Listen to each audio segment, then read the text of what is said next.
साथियों सुप्रभात, राम राम। मैं पूरन मंडाल आज इस स्वर्गाश्रम बिनसर महादेव में हूँ। यह प्रमुख मंदिर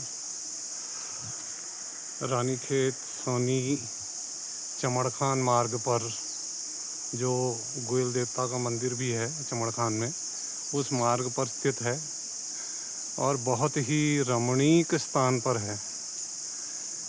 यह देवली खेत के इन जंगलों में एक छोटी सी नदी के किनारे पर स्थित है और माना जाता है कि 18वीं 19वीं सदी के आरंभ तक इस भयंकर जंगल में जो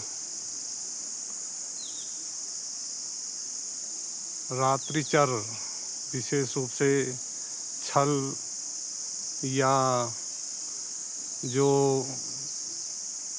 ऐसी असुर प्रवृत्तियाँ रात्रिचर होती हैं, जंगलों में निवास करती हैं, वे यहाँ रहती थी या अभी भी रहती हैं, जिसके कारण काले महीनों में यहाँ छल की या ऐसे तांत्रिक भूतों की पूजा की जाती है।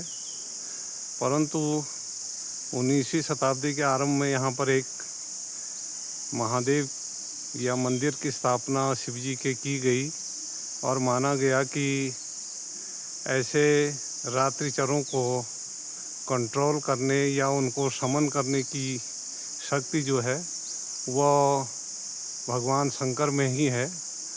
तो उसके लिए यहाँ पर जिसने भी स्थापित किया, जिसके कारण आज यह प्रमुख मंदिर के रूप में जाना जाता है। और इसकी भव्यता को बनाने में श्री मोहनगिरी 108 मोहनगिरी गोस्वामी जी का हाथ है, जो साधारण परिवार के शालदे ब्लॉक में पालपुर के एक साधारण व्यक्ति थे।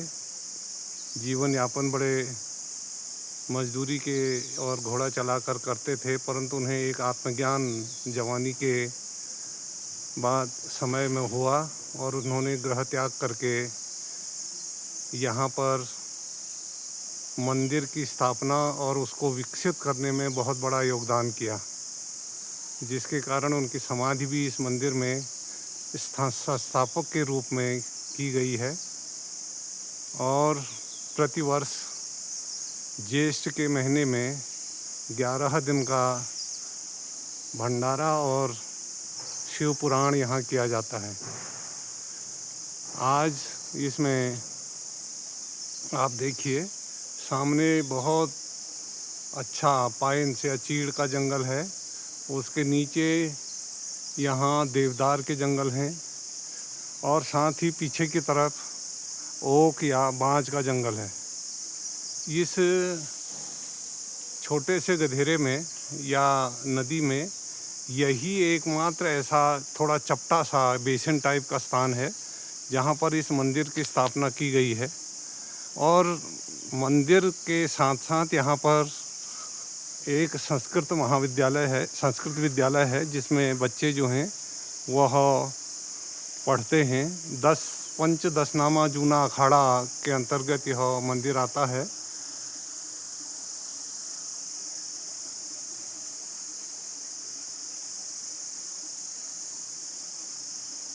उनकी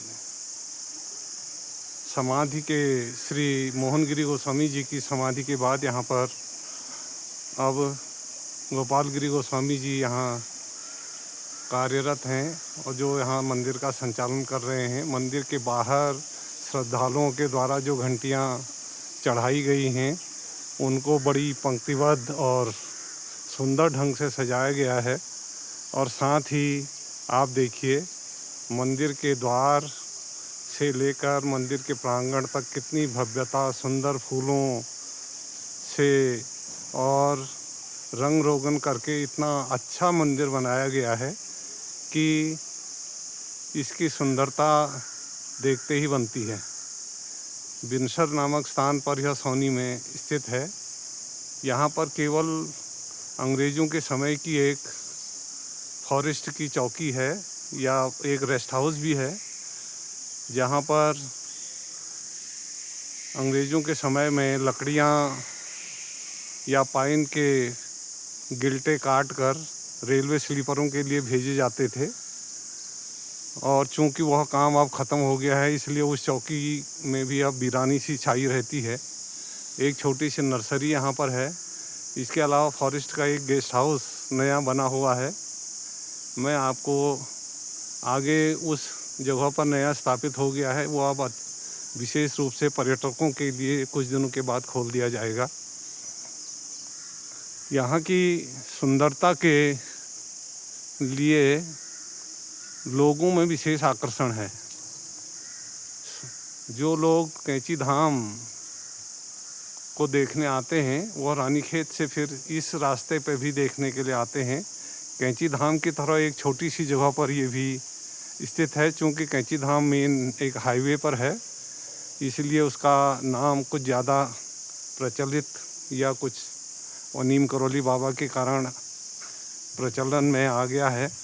परंतु यहाँ की भव्यता और विशेष रूप से मनोहर रमणीक दृश्य जो हैं, वह कैंची धाम से भी ज़्यादा आकर्षित करते हैं।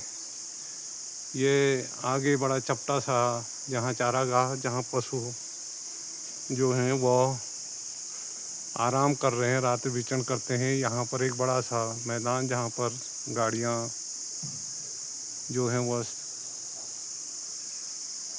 रुकती हैं, या एक साथ ही प्रसाद वितरण का एक बड़ा केंद्र है। आपको इस जगह पर यदि कभी भी आएँ तो बड़ा आनंद आएगा।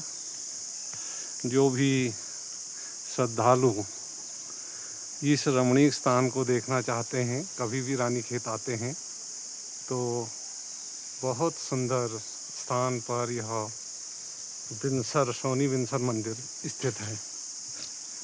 इस मंदिर से आज आपको रूबरू कराने के लिए मैं पूरन मंडाल यहाँ पर हूँ। कृपया सब्सक्राइब कीजिए, फॉलो कीजिए और हमारे यूट्यूब चैनल मंडाल जी दद्दा के नाम से उसको लाइक कीजिए।